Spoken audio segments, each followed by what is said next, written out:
Why can't they change Bombay High Court to Mumbai High Court? I think they got some special permission from the Shiv Sena or something. I don't know. I mean, I believe in India there is no left anymore. Left is not left anymore. immigration has to be fixed. People have to be pushed back. बोलते रहो तुम लोग. These idiots must understand. He is not from West Bengal. He is from East Bengal.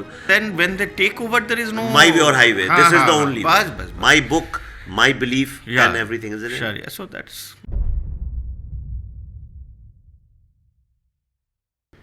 Good morning, good afternoon, good evening. आप सबका brutally honest के इस episode में स्वागत है. और आज I am very happy that I am sitting with somebody who I used to write, I used to read his stuff on social media and I was always very impressed. बाद में then he became my friend also, and he introduced me to lots of concepts of politics which I didn't know earlier. He gave me insights into politics of Bengal because he's a Bengali himself, and he also in a very sweet way helped me find an emotional thread for my new film, The Delhi Files. So let me introduce one of the veteran, I don't know I should call veteran, but senior, one of a very senior journalists of India, Abhijit Majumder. thank you, Vivek. कैसे हो भाई? एकदम ठीक. Abhijit, first welcome to Bombay. The reason I am saying Bombay, क्योंकि जब when you were editor of Midday, it was Bombay और मुंबई. मुंबई वो बन गया था. बन गया था जब मैं जब स्टूडेंट था इधर, तब भी बन गया था. Really? हाँ. तब भी बना, आई थिंक 90s में. 90s में बना है. Because when I came here it was Mumbai. हाँ 90s में. हाँ, तो I came mid 90s or something. हाँ. Right, so Acha, tell me something. But why didn't Bombay Times change its name to Mumbai Times? Bombay Times was there at that time. I think they got some special permission from the Shiv Sena or something. I don't know. I mean, there are backstories, speculations, but the exact reason still eludes me. Why they didn't sort of, vandalize their office or what they had done then to people who didn't change Bombay to Mumbai. Except, of course, they can't do anything with the Bombay High Court without getting into serious trouble. But why can't they change Bombay High Court to Mumbai High Court? No, the court, I think, refused. Even to university is also called Bombay University. So they, these things, their Heritage. institutions refuse to change, and that would have attracted So serious trouble. Before I get into your new book, very quickly just tell me something. When you were here editing Midday in 90s, since Midday was editing in the 2000s, late 2000s, yes. Since then, now in 2025, how has Bombay changed in your eyes? Because you have lived here very deeply and now you live in Delhi, but you have a connect with Bombay, you keep coming here, you have a house also here. What has changed in Bombay, or has it become new, different, or still the same Bombay? I can see infrastructure changing quite a bit. The flip side of it is tremendous amount of traffic jams and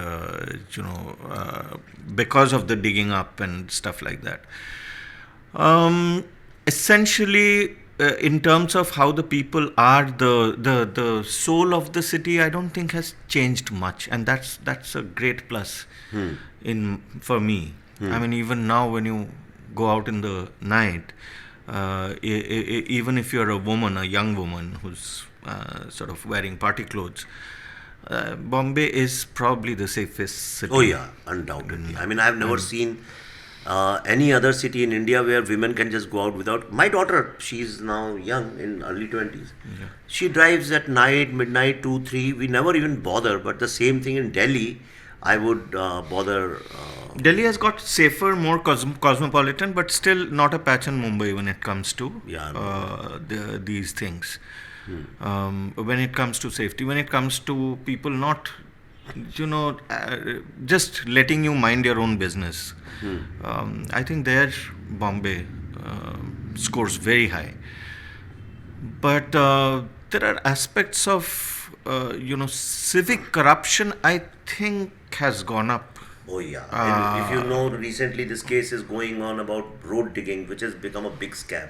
Yeah, that has to be seriously examined, and I have seen this happen from the Congress years of Vilasrao Deshmukh onwards, and also there has to be a purge in the municipal corporation. It's one of the richest and probably the most corrupt Yeah, but there have been no bodies, elections of municipal. BMC in last 4 years, I Yeah, think, or they should five hold years. it. Exactly. I mean, they should hold it now. No, but everybody is happy. I mean, then you are not answerable to the public. Anyway, we'll come to that. Okay, so you have written this new book, India's New Right. Okay, and I've been wanting to read it for quite some time. Tell me something. Why? First, you tell me that why have you written this book? And my question is, I mean, I just want to understand. I'm not a journalist, so no question answer.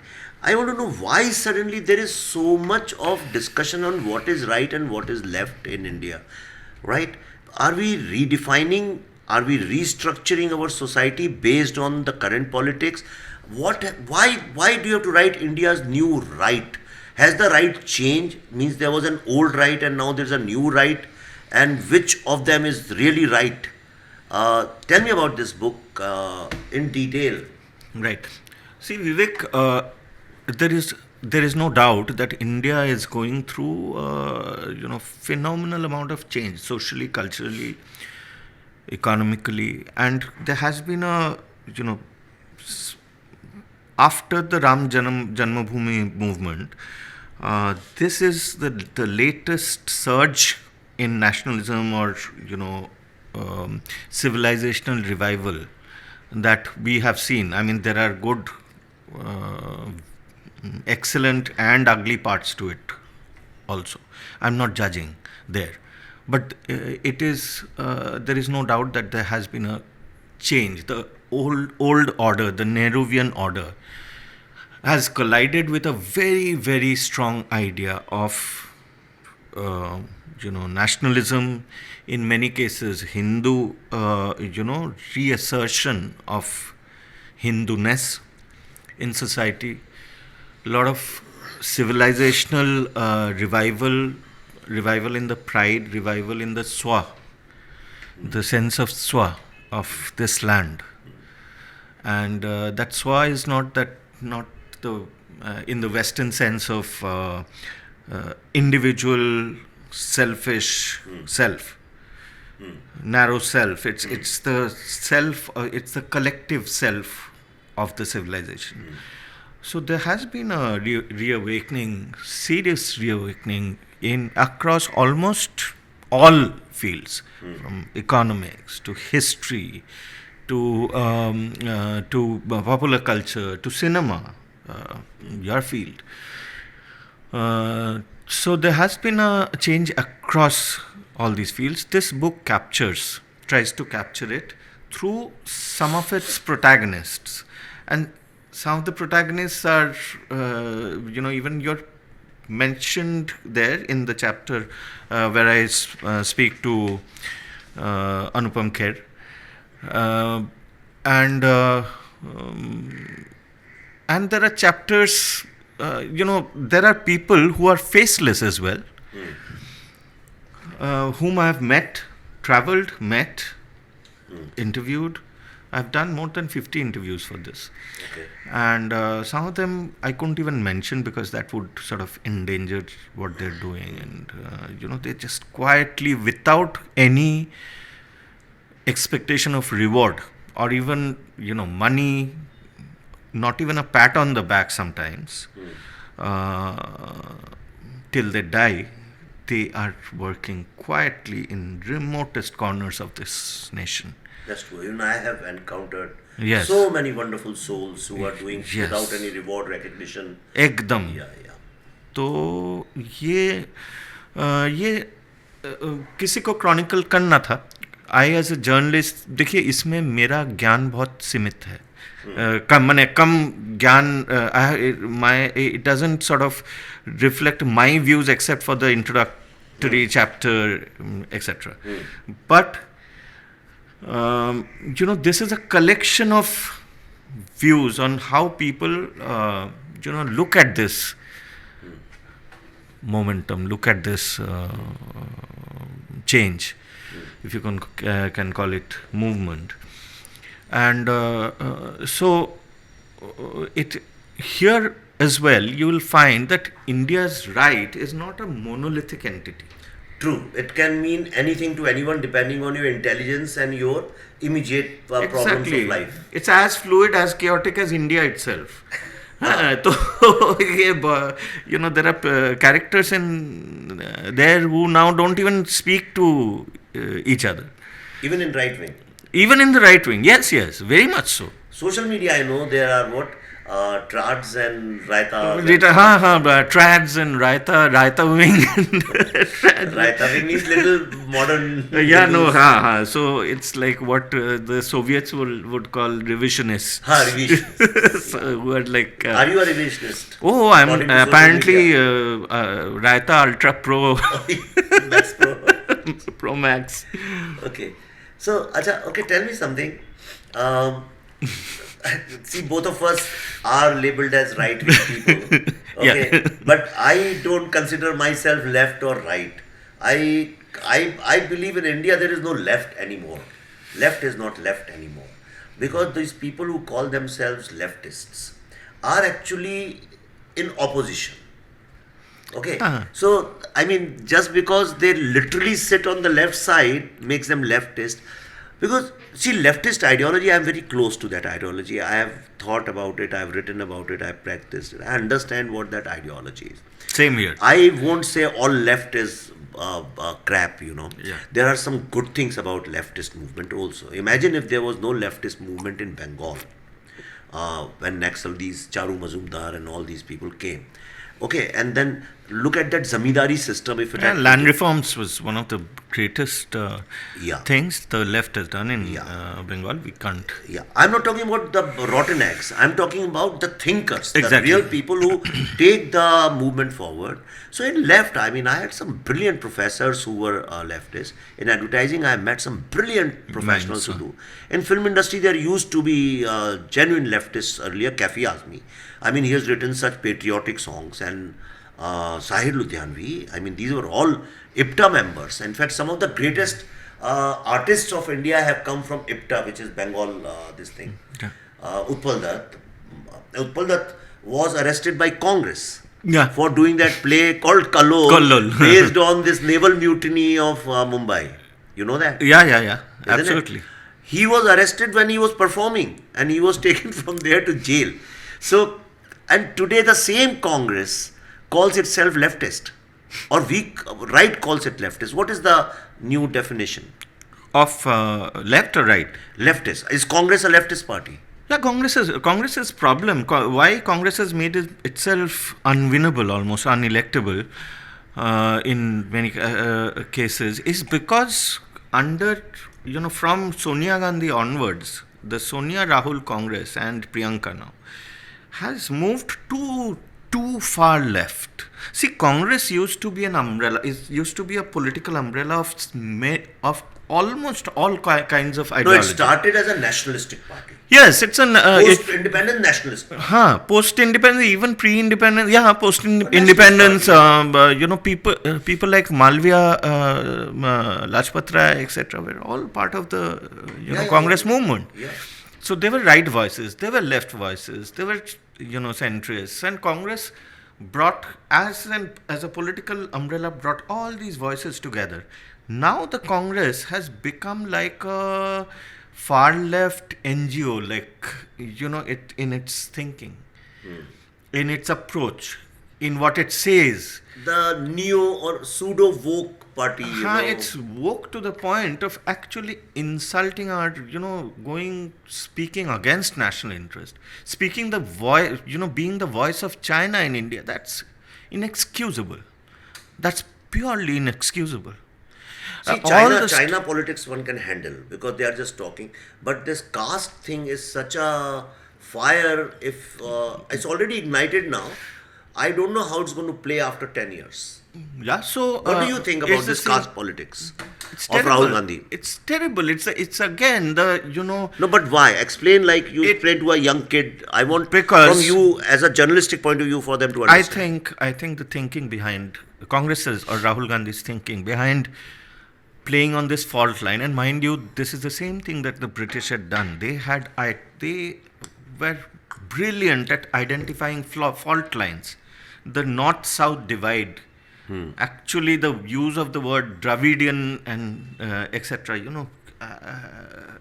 Happened under the British. I mean, it really was hardly used before that. So the Aryan Dravidian divide, the caste divide, etc. Yes, India has had we should, the Hindu society should seriously rethink caste. Even now, not, just removing untouchability is not enough. And reservations, endless reservations are not the solution. But playing on those fault lines, that's a very dangerous thing. That's a very British colonial thing that Rahul Gandhi is doing. And why is he doing that? Because Hindutva politics, subsumes all castes under its, wings. But I was It, reading. it, it blurs the lines of caste. So, Yeah, it's an umbrella it's an umbrella. which brings everybody It together. becomes very difficult for the Congress to, to break that bastion. But Congress used to be a very Hindu party. Indira Gandhi Of symbol course. was गाय बछड़ा. Guy, bacha, huh? पहले दो बैल था for farmers. Then Indira Gandhi said गाय बछड़ा. बिल्कुल. Then she used to wear rudraksh, and I remember I was in college in Delhi. I remember in 80s, when she was when was she removed? 77. 77. When she was 75 to 77, huh? No, I was in Bhopal. Before Delhi, before 80 election, she came back in 80s, right? I remember she went temple to temple to temple to temple. Every sadhu, every sannyasi, she would go and dandvat, she would Yeah. pranam. I've seen her pictures like, what today's BJP is supposed to do. Yeah. She was very melodramatic about it. Yeah. So it was a Hindu party primarily. Of course, and she was spiritually, almost overtly Hindu. I mean, her spiritual guide was the Dhirendra Dhirendra Brahmachari. Brahmachari, I know that, yeah. So then what happened? Now, why do they have to struggle with Hindu votes? Even Rajiv Gandhi, for that matter, did some epic stupid things. Uh, But he including opened the doors of Ram Mandir he also. opened the doors of Ram But Mandir. nobody gives him the credit. Actually, he should be given the credit. And then opened a Pandora's box. Now, if you constantly,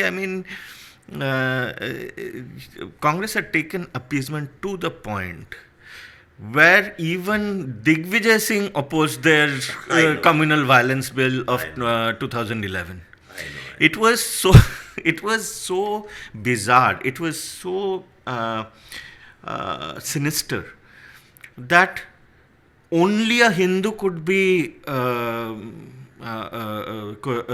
could be legally identified as the attacker in a riot. Only Hindus. Minorities, even if it's a Muslim-dominated district or state, the definition of minority would be Muslims, and whatever happens in the riot, the perpetrator, Muslims would perpetually be victims, Hindus would perpetually be. True. So even Digvijay Singh said, "Bhai, what is this bill?" And this bill was designed by Harsh Mandar, who later on, after Modi came to power, Harsh Mandar was one of the persons who said that, in democracy, parliament is not the only place which should, which I've written in my book in Urban Axles about these Ha, same ha, thing. ha. I mean, He said that on the streets, let's decide decide on the street. Ha, Yeah. let Justice will be done on streets. done on yeah. streets, Yeah. not through elected bodies. So you see how far left, how brutally anarchist ideas these people harbor. Because I'm busy with my film these days, so I don't get any time. And news anyway, we don't watch on TV. Because there's no news. Not that I'm against TV. When TV will have news, I will watch it. So there's nothing on TV except for circus, and we are filmmakers, But I heard Priyanka's bits of speeches on Instagram, okay, where she was supporting Palestine. Okay, now in India, I have seen, my general observation is, correct me if I'm wrong, generally speaking, opposition and the government in the center were always aligned when it came to foreign policies. You may not like it, you may have opposition, but that would be behind the closed doors. Nobody openly, even Bajpayee ji never openly criticized Indira Gandhi's foreign policy. Yes, in public speech here and there, but they were careful about that in the global front it shouldn't happen. Yeah. But now in India, openly the opposition party, which is Congress only, and Rahul Gandhi especially, and Priyanka, they are openly taking a line which is very different from the central government, right? Is it a deliberate thing, or is it It's a because deliberate thing. inexperience? Is it not that no benefit of doubt can be given to Priyanka Gandhi I that maybe think she's benefit immature? one benefit of doubt that should be given to Priyanka Gandhi in this case is that India is not really involved in this, except for some votes in the UN, and India is not directly involved in the conflict. We are robust. But India is seen as pro-Israel. Yes, I mean we have Because our enemy is become, the common, that's why. Yeah. I mean, if global jihad is Yeah, the yeah. enemy, then So we are common interest. We have been the victims for One of the decades, biggest victims, victims for Even decades. now? So why not? Now the point is that okay, it's pretty evident that Priyanka Gandhi is addressing the her Muslim constituency, vote bank, whatever you call it. What is more egregious, and again very, very dangerous, is Rahul Gandhi meeting Chinese officials when Doklam is on, speaking China's language, saying that China has occupied India's territory and it's sitting on it, when under your grandfather, great grandfather's time, all this 40,000 square kilometers have gifted to China. तो आसाम तो वो दे ही दिए थे नेहरू जी. तो फिर और there has been no evidence of any fresh land being occupied by China, but Rahul Gandhi keeps talking about it, keeps saying that China is actually basically pummeling our soldiers, etc., etc. I mean, this is unacceptable. No, man, When I was Indian- in Abhijit, I was in US, and in fact, my trip followed his trip. Just few days difference, So wherever I was going to, people said, "Arey, abhi last week Rahul Gandhi also came, and he was in this room. You are speaking in this room, in some universities and places." And what I got to know that he was actually asked people. He was seeking support to destabilize Modi government in India. Yeah. Now that. And which people? If one tracks it, very, very. Half of them were Khalistanis and half of them were Islamic Muslim Brotherhood. Muslim Brotherhood people. Linked to people, seriously linked to Muslim or Soros. Yeah. Who has openly said that, bhai, I want to topple the Modi government. Yeah.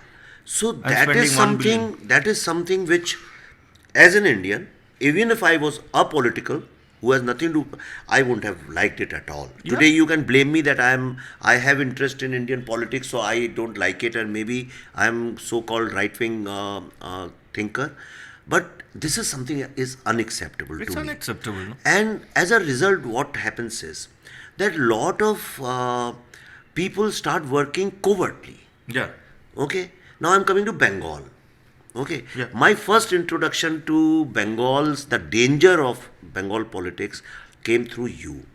Okay, and I will for the viewers, I'll also put this I on plead record. guilty. I'll put it on record. So when I was planning to do this film, the Delhi Files, and I said, yeah, I'm going to touch Bengal, this thing. You told me something which made me convinced that I have to make this film. Okay, you told me that the mayor of Calcutta, Firad Hakim. huh? Firad Hakim. Bobby Hakim, Hakim. Bobby Hakim. So he took Pakistani journalists to a locality, and he said, "See, we have got our own mini Pakistan in Calcutta." When you told me, I just couldn't believe it. I thought sometimes journalists, and especially if you are political journalists, then people have habit of, इतना है तो इतना बता दिया, ये वो ले गया हुआ ऐसे, उसने कहा देखो हमारे यहाँ भी ऐसे ही पाकिस्तान की चीज़ें मिलती हैं. But then when I came back and Googled, okay, I'll ask editors to put the headlines also. The Dawn, which is like the Times of India of Pakistan, they had this headline on the front page, Yes. right? Prominently across. With pride. They said, oh, Calcutta still, like a heritage, this thing maintains mini Pakistan. And this is dangerous. There are many mini Pakistans in India. I lived in Bhopal.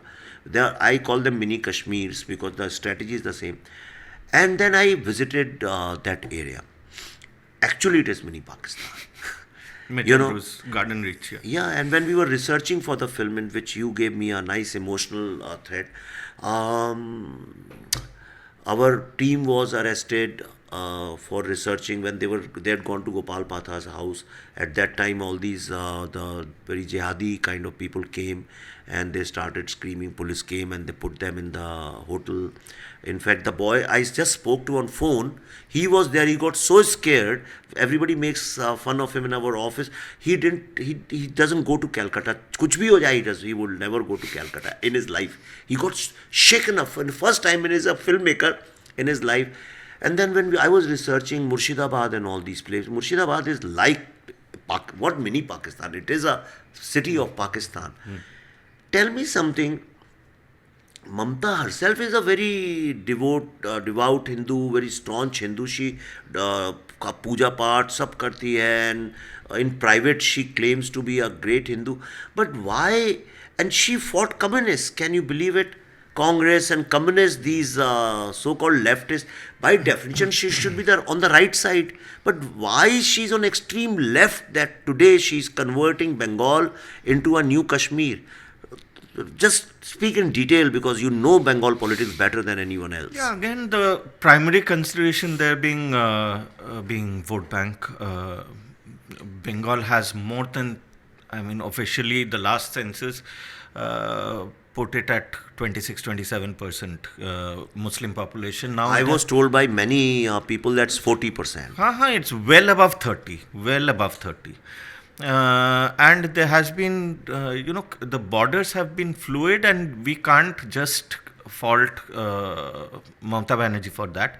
The BSF has seriously failed in many, many ways. It's also, I would say, a great deal of corruption that happens on the border, great deal of cow smuggling that happens. Cows from all over India are taken to the Bengal-Assam border and pushed into Bangladesh. It's a huge trade. And smuggling of human bodies, for research and all that. Exactly. That, then smuggling of, at some point of time, Hero Honda bikes used to be smuggled to Bangladesh. Apparently the Hero Honda engine makes for great boat engines in Bangladesh. So वो dismantle करके boat में लगा देते थे. तो ये सब तो है, but the whole trade in jihadi, see, when Sheikh Hasina was cracking down on jihadis, on Ansarullah Bangla team, And it's a Al Qaeda affiliate on JUMB, etc., which now many of them have actually, Mohammed Yunus have freed from prison now. Now, all these people in the Holy Bakery blast, terror attack in Dhaka, almost all the accused had come to Calcutta or Bengal some point of time. NIA keeps busting modules, of ISIS to JUMB to Al Qaeda, all sorts of modules, almost every year, of people who have come freely from Bangladesh or even from Myanmar. Now the Rohingyas also have. And Mamata Banerjee says openly in a rally that, anybody who has come from Bangladesh, let me see, they are our citizens. I dare you to remove them from Bengal or India. It's extremely irresponsible. She is unpredictable. For instance, just some days ago, she made a very sensible statement about Bangladesh, saying, when all these advisors in the current Bangladesh government, the so-called student advisors who have zero experience in administration, but lots, and they're all trained by jihadi organizations like Hizbut Tahrir or Jamaat. They have been talking about Greater Bangla, and we will take over West Bengal as well. So Mamata Banerjee said, please don't think West Bengal, Bihar, Assam are lollipop. वैसे नहीं होगा. So suddenly she again swings into making a very sensible foreign policy, patriotic foreign policy statement. But she is a extremely, I give her that, brilliantly instinctive politician. Really? And she knows that, she knows she is riding a tiger. And, but if she gets off the tiger will devour her. So she can't let go of the Muslim vote. Yeah. And when we were doing the Delhi Files, this Bengal chapter, first part, so we discovered this tiger. I'll tell you how. Okay, we said when the tiger was a cub, why didn't we kill that cub? Now it's full-blown tiger, you can't get out. So during Direct Action Day, Muslim League did not have the army of gundas, to kill tens of thousands of Hindus in 2 days. That was in 48 hours they wanted to kill as many people Vivek, as Sorry, I'll interrupt, and I'll just put one thing which, you just mentioned about the attack on your team in Calcutta. Let me tell you, I'm in touch with Gopal Babu's great grandson directly, Shantanu. But he's part of TMC now. No. He is not, absolutely not. So, this is a caveat that it was not done by him or that his... I know, 100 no. Yeah. My boys did not even read that. He's a very extremely honorable man. When they got to know some people, see, my program got cancelled. Yeah. I'll tell you how it happened. I had a book launch in that mall. It got cancelled. Then my team, when it was going, people, so they asked, "Kahan se aaye hue?" So they said, they took my name by mistake. And within 20 minutes, then they were garroted by all these jihadi looking, old men in lungi and banyan. And within no time, the cops came and they said, you can't do all this. And they took them and they were put in hotel for 2 days. Anyway, so this tiger, how it happened, I have put some dots together and we drew a line. So this is a recorded fact in the British reports, that they did not have so much of manpower to kill tens of thousands of people in two days. 48 hours, Suhrawardy announced from his speech in Maidan that for next 2 days nothing will happen, because out of 28 thanas in 26 they transferred all Hindu police officers and Muslims took charge. Balance 2 they were Anglo-Indians. So they gave a contract to the underworld, the mafia at that time, and that mafia was all Muslim. That's why they gave him. And the second contract they gave to Muslim League guards, these student body. So some 10,000 people came there, and Ghulam Hussaini, which you introduced me to, was brought in by Mujibur Rahman. हाँ हाँ And on the morning of 16th August, Mujibur Rahman went to Calcutta University University and और वो planted the flag Muslim लगाया, League flag. and he came to Swarnavardi and he said, job is done, now you can start. And that's when he went to Maidan and gave that speech to 100,000 people. Right. Now, after partition, when we got independence, but this mafia had tasted blood and they wanted to be the beneficiaries of politics. So, first Congress empowered them, communists empowered them. अब हो क्या गया है बंगाल के politics में by default कि there is a huge गुंडा wing in politics who extort all local district offices are party offices are run by them so they want to be with the party in power. Yeah. So when communists were gone, they came to Congress. फिर सिद्धार्थ बाबू गए, ज्योति बासु आए, तो they came here. Now then when Mamta came, now all of them are in TMC. Okay, and a lot of people from right wing have told me that tomorrow if BJP comes or some other party comes in power, they will shift en masse to that party. That would be interesting to Because them shift to BJP if BJP comes. No, happened in Bombay, in Maharashtra politics it happened. See, in UP also it's happening very subtly. I saw all the Sapa gundas, now they have, where will they go? See, they survive only on extortion money. So they are gradually shifting to BJP, wearing Jai Shri Ram and putting all those kind of things. But in Calcutta, in Bengal politics, it's very, very organized.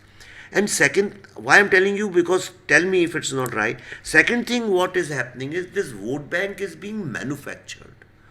They are creating it by giving them fake voter IDs. कितने वो हैं?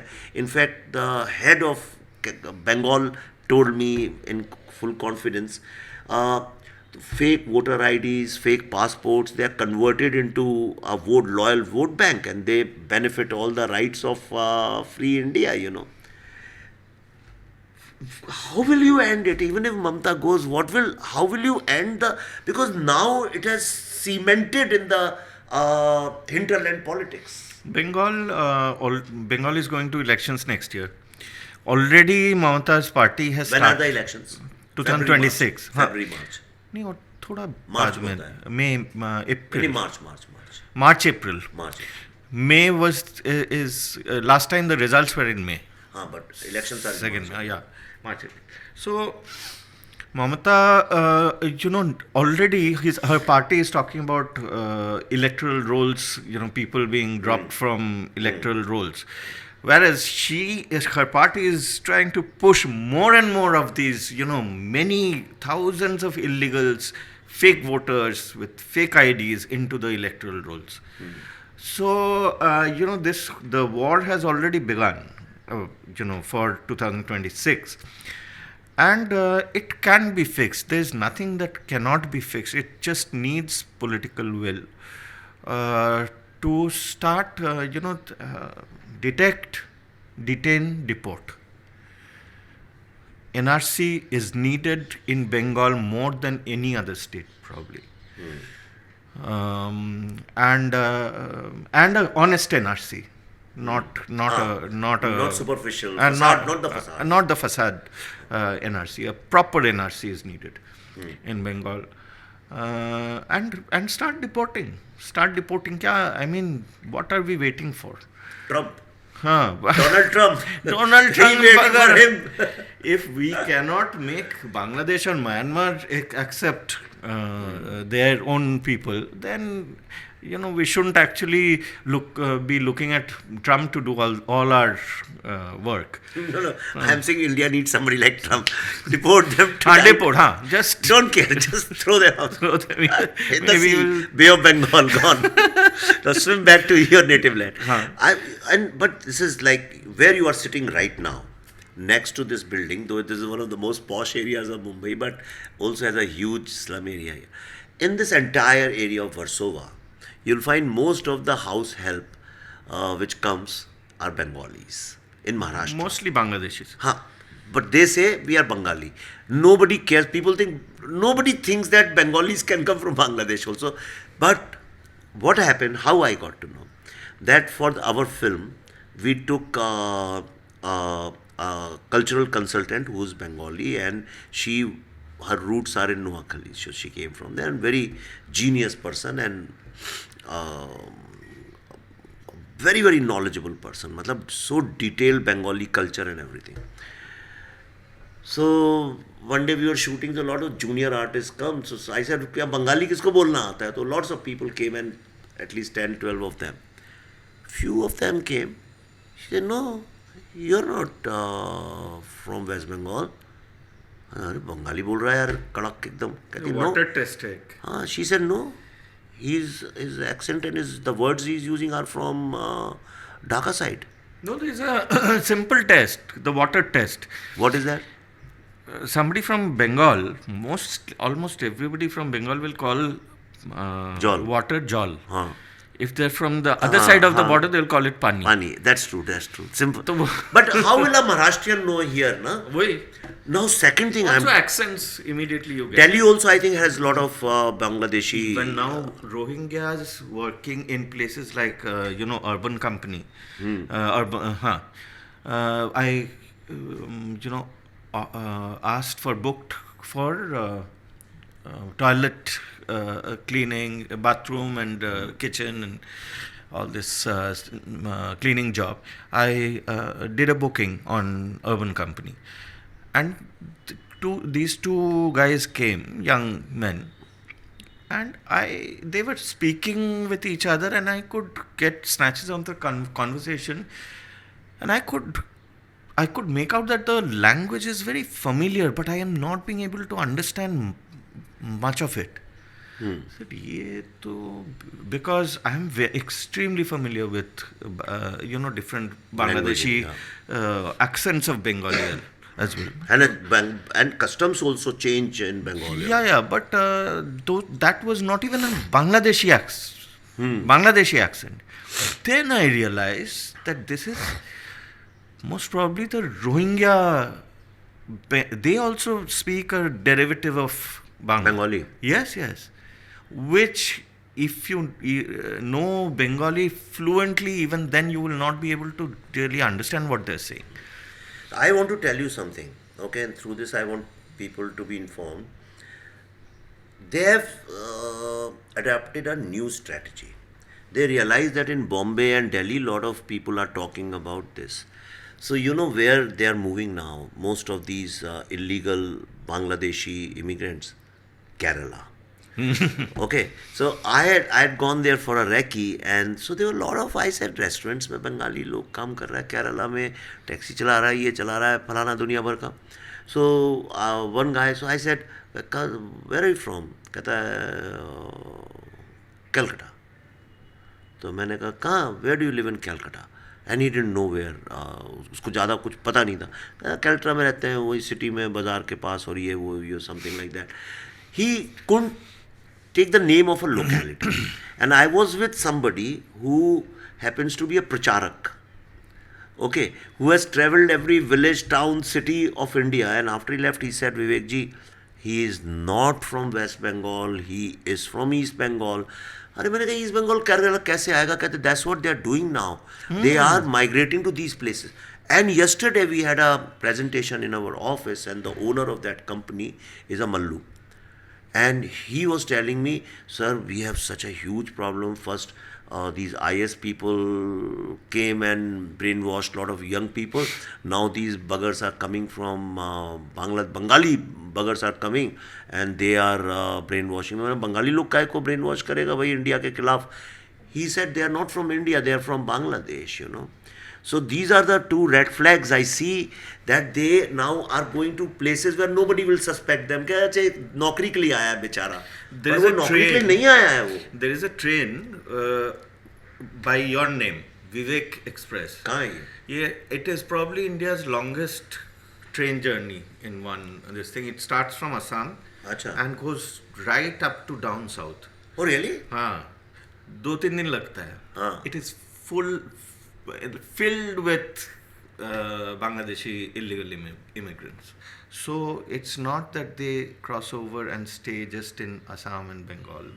South is a very, you know, it's buzzing with illegal immigrants now. In Bhopal also you have so many these people. Bhopal, the old city had some character. There's some, I've met extremely interesting, nice, and patriotic,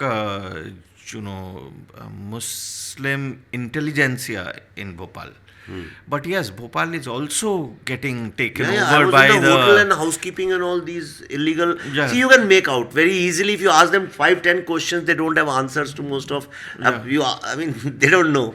So why are we not deporting? Is the That is the question that when our government talks so much about these illegal घुसपैठिया, तो अभी तो उसको एक रोकते क्यों नहीं है तब? नया बिल आया है, this foreigners and immigration foreigners act. It's on the table in parliament, so it should get passed. Let's see. I mean, it's supposed to give more teeth to the law, but whether it'll all depend on immigration. And I want to make a small point, Vivek, that illegal immigration does not just affect Hindus.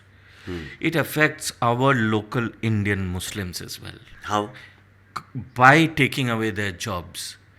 By taking, yes, it is, by taking away their livelihoods. Because those coming here are doing the same jobs, maybe with less competence, but much cheaper.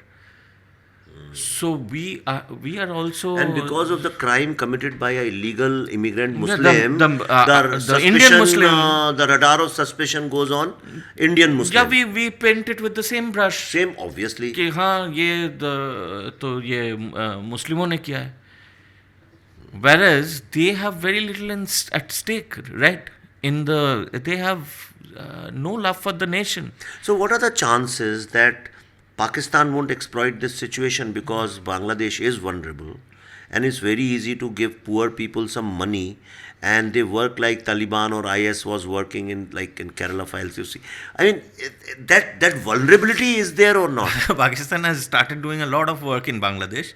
Like they did in Kashmir. Yes, so ISI has already airdropped its officials I know that. in Ambarkhana in Sylhet, Brahmanbadia. They're scouting for recruits in Cox's Bazar, which has the largest Rohingya population of the world outside Myanmar.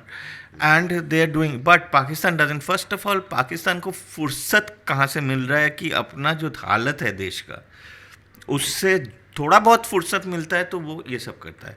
But these idiots must understand that just as they created Taliban and that Taliban is now Screwed Pakistan. they're screwing Pakistan.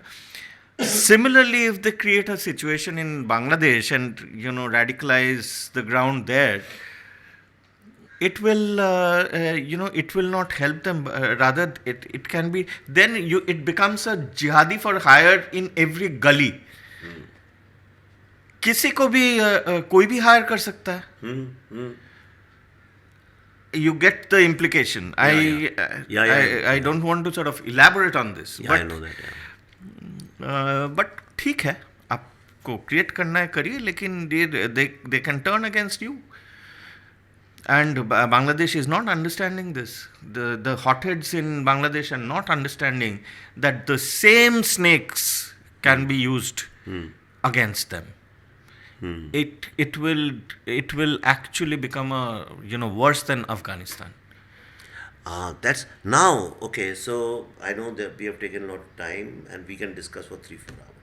Coming back to your book, India's New Right. So I am one of them, the new right. But I'll tell you what is my rightness about the right. Like you said, my biggest concern today is that there was a time when I was growing up and when I went to US also to study. Hindus were looked very differently from how they are perceived today. Hindus were generally cool people, liberal people, open-minded, highly spiritual and all that. That was a more or less universal image of us, a poor country, but poor country. Today, the new image is one of the fastest growing economies, a powerful market, consumer market, but moving towards fundamentalism. This is, whether you like it or not, this is a general perception, and there are reasons for that. Okay, the reasons are that when a Western mind looks at India, I was in Germany, people told me the same thing. In most of the countries where I go, the reason is because now we are surrounded by Afghanistan, a totally failed fundamentalist militant country. Pakistan, a bankrupt, poor, in turmoil, fundamentalist, militant, extremist And country. broke. Sri Lanka, totally broke and like a letter to whomsoever it may concern, it has got nothing to do. Bangladesh, again, a lot of people used to perceive Bangladesh and India good friends because of Hasina. But now Bangladesh has also gone rogue and it's anti India in terms of national philosophies. And again, moving towards militancy, India hate and all that. Burma also, we don't have great relations with, I mean, because of Rohingya issue and all those kind of things. So, India earlier was called Indian subcontinent. Now it's not called Indian subcontinent anymore. All over the world, if you see in the West, the new jargon is South Asian. South Asian. We are clubbed with a whole lot of countries, and we are not. Indian subcontinent meant that, okay, this is India and around.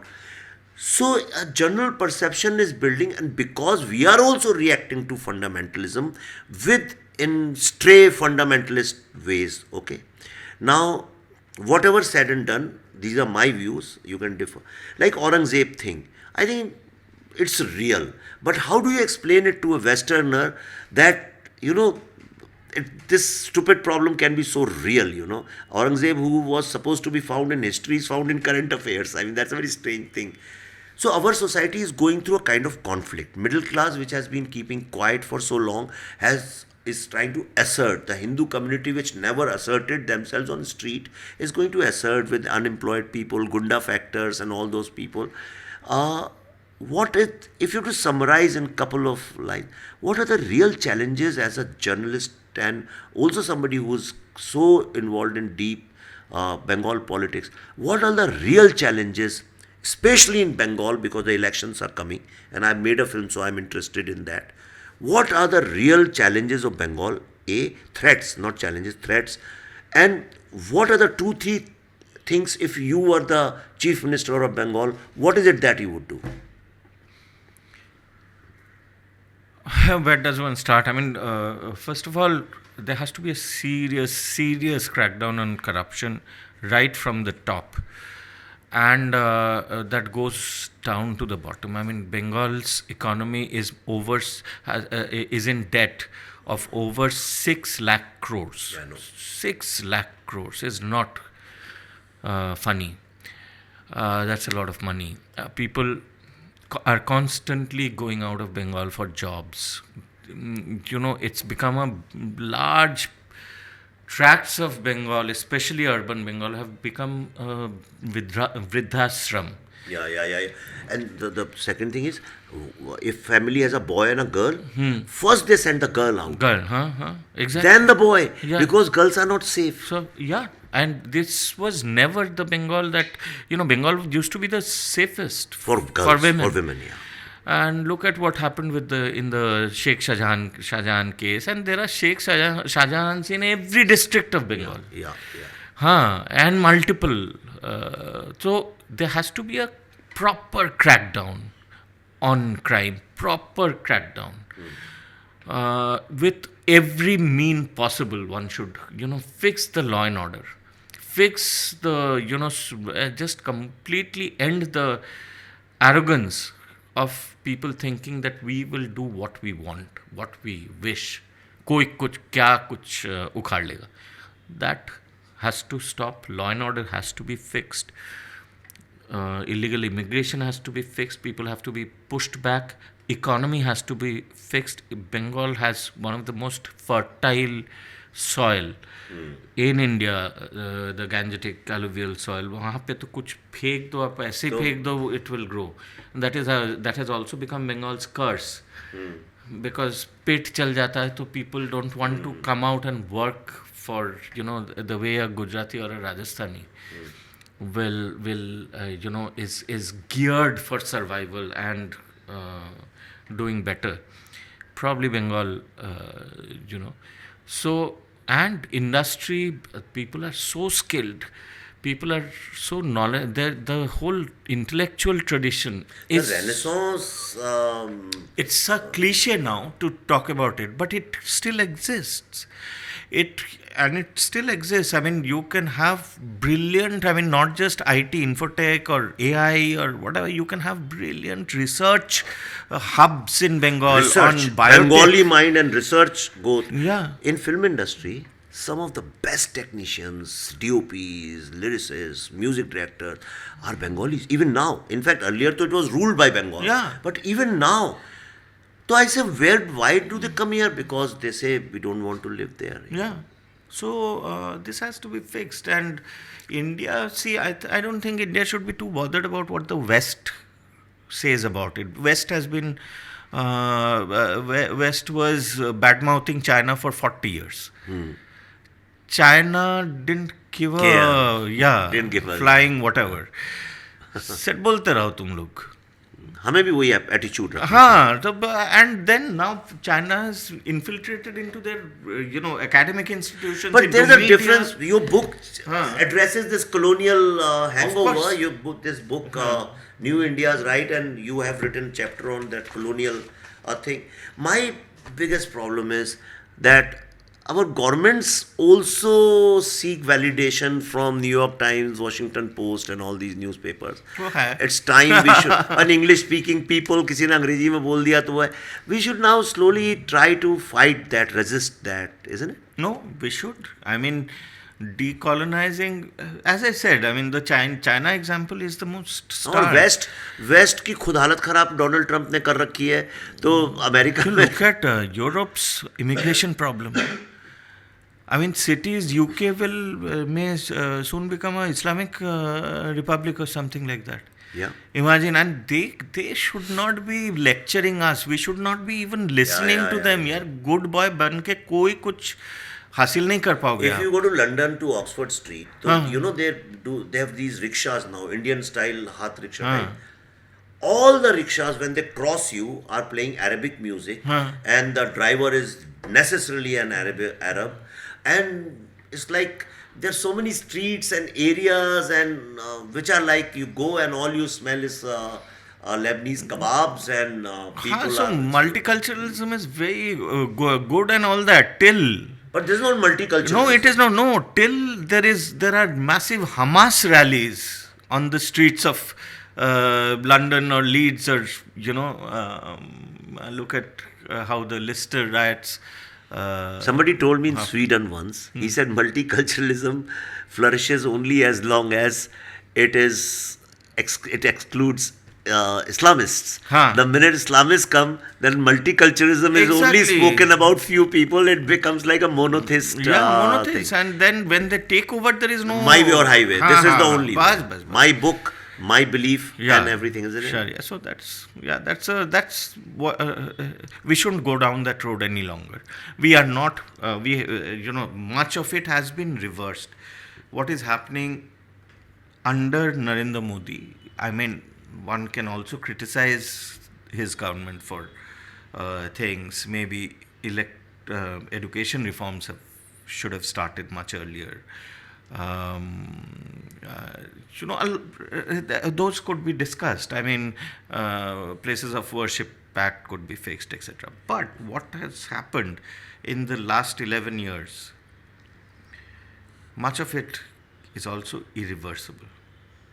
It won't be easy to reverse it even when a new government comes. No, nobody can reverse it. Because वो जाग गया है. Something has got awakened in our heads. So it won't, the Overton window has shifted massively. Yeah. and no government, no nation, Vivek, no nation can prosper, become a great nation unless there is nationalism. Self-belief. Self That belief pride in the nation, ये कोई नहीं हो पाया. China without nationalism would be China today. America is going back to nationalism. You people always give some outlier extreme examples like Nazi Germany. ठीक है यार, वो चाय भी ज्यादा पियोगे तो it becomes it damages you.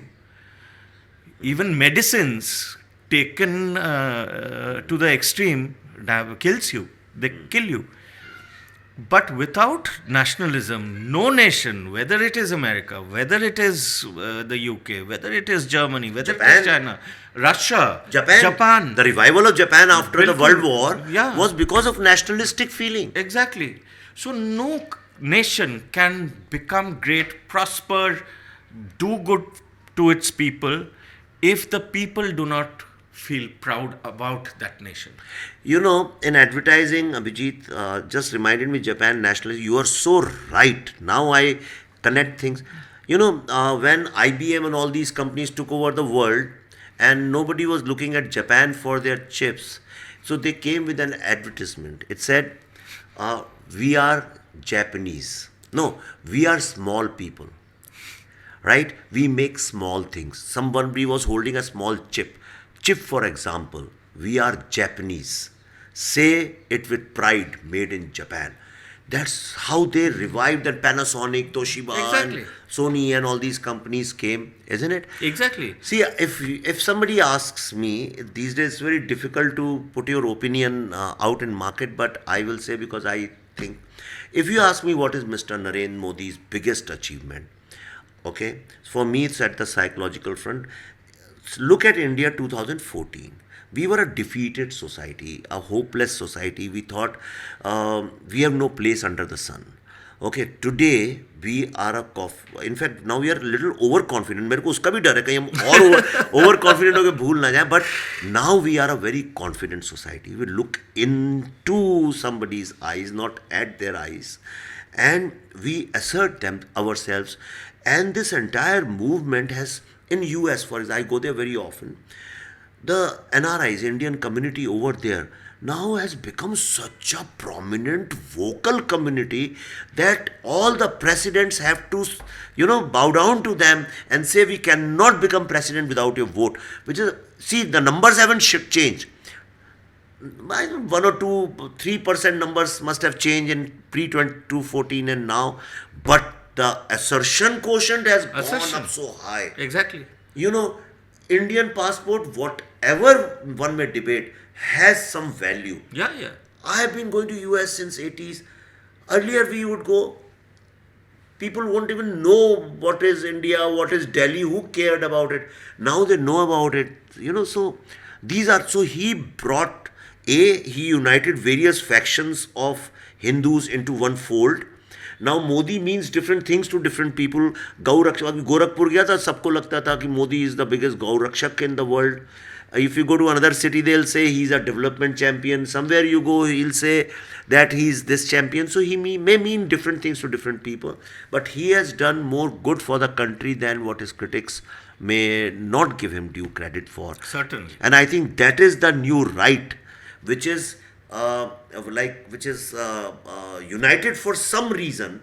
Okay, whatever that reason may be, is that the new right, which is, at least when it comes to community feeling, they try to become one. That reason is nation. That reason is the civilization. And there is a chapter in my book on minorities.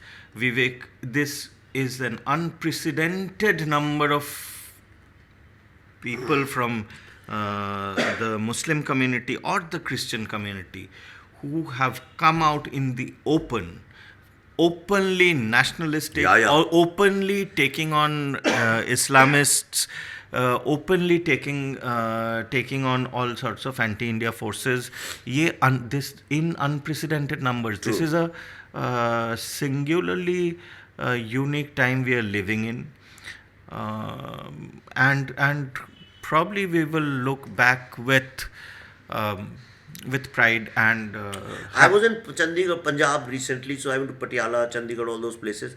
And the Sikhs are saying that we will defeat Khalistan, okay? And from Indian politics, this is my very strong view. Take up out. yeah. Khalistan, most of the Khalistan problem will get solved.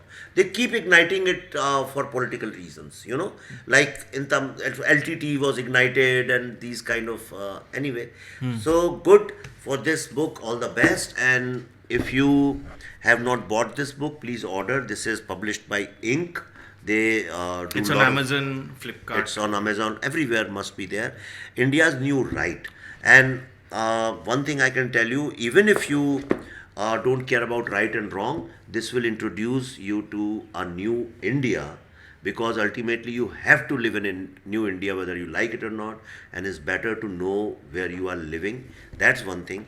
In the end, before I close, I'm just going to close it with a statement.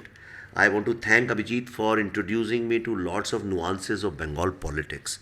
And basis that if somebody asks me with this film what have I learned, okay, I have observed, and this is my analysis, Abhijit, in India, if you ask anyone, okay, where do you want to have your summer home or second home, or if there is one place where you would like to go and live and shift and spend most of your life, is there any place where you would like to send your children?